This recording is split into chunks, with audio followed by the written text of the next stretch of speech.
Minuet in G. 1, 2, 3.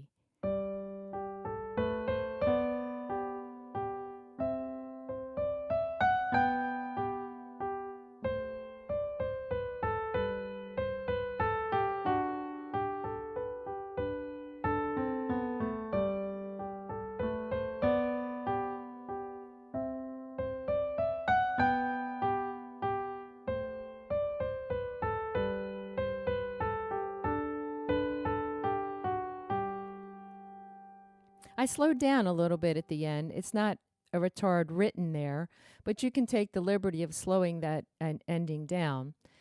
Obviously, we have one sharp, and that is the F. So anytime you see an F written there or here, anywhere, it's going to be, in this case, a black note. Let's talk about the rhythm in the beginning. We've seen quarter notes and eighth notes, and we talked about walk for a quarter note and running for eighth notes. So the very first measure goes like this: walk, running, running.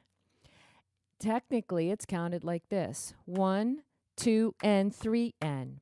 So that is how that first measure is counted. The second measure is strictly quarter notes. The third measure is exactly the same rhythm as the first measure: 1, 2, and 3 N. And then you have exactly the same rhythm again. The fourth and the second measure are quarter notes, just like that. The second line is a mixture of quarter notes and eighth notes. The first measure is the same rhythm as the first measure of the first line. So look at the second line. The rhythm is 1, 2, and 3 N. If we continue, it's the same rhythm: 1, 2, and 3 N. I think you get the message. Now, the last measure of the second line is a quarter and a half note. So it's counted 1, 2, 3. Now, your left hand will continue with eighth notes, but you count the hands separately. The right hand is what we're talking about right now. So I think you'll be able to get these rhythms. Let's talk about the notes now. We're in the hand position. We begin in the hand position of G. Here's middle C. You go up to this G right here. Put your thumb on that G, which means that 5 ends up on D. So we have the first measure is D, G, A, B, C, D. We're using the first 5 notes of the G scale. We didn't continue to finish it, but a lot of music uses part of a scale. I mean, music is scales and arpeggios and different rhythms and various assortments of that. So this is the part of the G scale. Let's try it. Ready? From the beginning, ready, and D, G, A, B, C, D. Now play G and G again and stop there. That's the end of that first phrase or musical thought. Let's go to the next musical thought where the next curved line is. Now, this first note in the third measure is E. It's this E. So move your fifth finger from the D up to the E.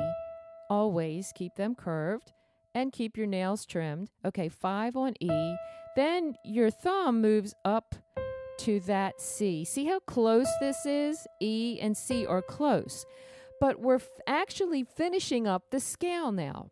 So here is the rest of the scale. Wasn't that clever how J.S.Bach, the father of music, by the way, used the first part of the G scale here, and then in the third measure used the rest of the G scale up here. All right, start on the third measure, first line, 5 on E, put your thumb on C, and go up the scale. There's the F sharp. Now that's a G. Now you come down here and play the G an octave below. All right, so let's play that first line all the way through. 5 on D. Ready? And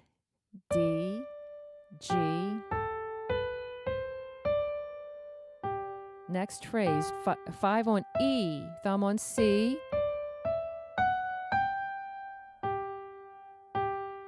All right, second line. 4 is going to fall right where it needs to go, which is on C. Not middle C, of course, but the C an octave above. All right, so it goes C, D, C. Okay, try that yourself. Figure out those notes. But it's, still playing around with this part of the G scale. All right, go to the second measure, and you start 3 on E. Okay, now this is what's called a sequence. The first measure goes like this. The second measure starts one note below, but plays exactly the same pattern, and that is called a sequence. The second measure. Okay? So that makes it's music, it's glue for the listener's ear. It's musical glue. Cross your 2 over to F sharp for the next measure. Then you're back to this hand position. G, A, B, G. The last measure is B, A. Take your time and practice those for a while, and then we'll continue on to the third line, although you already know the third line, because what is it exactly like? Look for similarities in music, and it'll help you learn it a lot faster. The third line is exactly the same as the first line. All right, so let's go down to the fourth line. Now, this begins like the second line. So you already know the first and second measure. And the third measure is where it's slightly different. That's very typical in music. So let's go to the fourth line, third measure. This is where it begins to change. 2 will fall on the A. And then it's B, A, G, crossover, 2 to F sharp. And then you land on the home note. We're in the key of G, and this is the tonic note, the one that's going to feel like you're home. So you end on G, and that's the right hand. Left hand. It begins in the G position, which means this is middle C. 2 goes on C, which makes 5 end up on G below middle C. So here it is.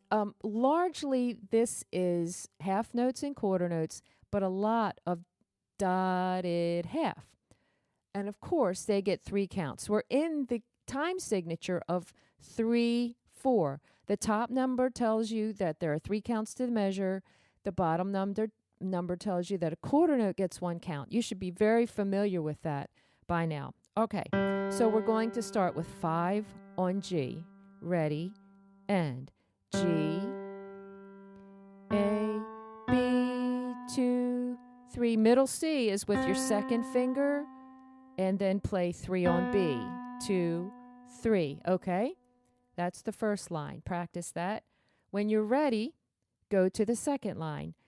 What is that letter? You should know it very, very well by now. That is an A, and it's A below middle C. So we'll play it with your fourth finger. I only give you finger numbers sporadically because I don't want you to rely on them. 4 is on A. Ready? And A, 2. Play G, 2, 3. This is a D. You already know middle C. This is written right above it. So it's the D above middle C. Hold it 3 counts. Ready? And D, 2, 3. Now play the D again. Then you go down to an octave below. That's a D. And then you play middle C, B, A. That last measure, second line, goes like this. Ready? And D, D, C, B, A. And then we're on the third line. Now, fourth finger falls there. Go ahead and put your fifth finger back on G so that you can play exactly like the first line. All right, let's skip down to the last line. And it's 4 on A. Ready?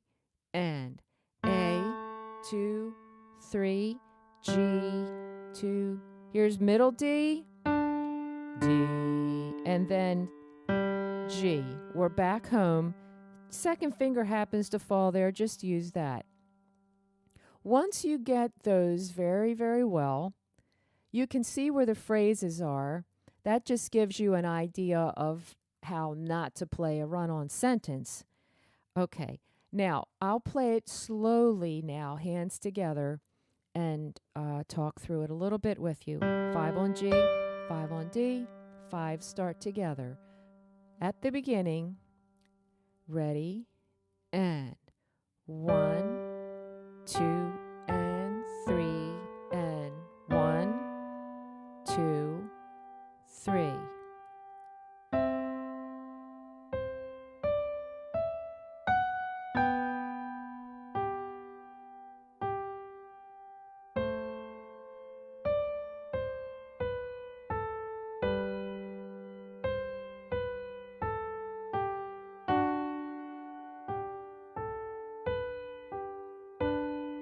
Two and 3 and third line.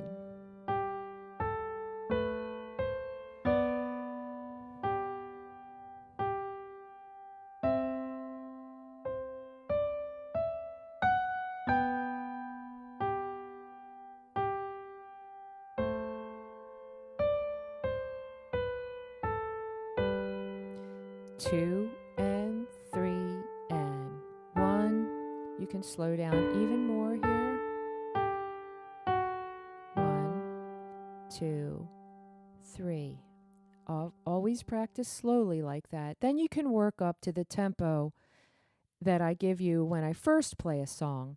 Now, this is from the father of music, J.S.Bach, from the Baroque period, 1600 to 1750. But in the 1960s, several groups put this into a pop song called Lover's Concerto. You can check it out. The Supremes sang it. The Toys sang it. Sarah Vaughan sang it. Together you and me make perfect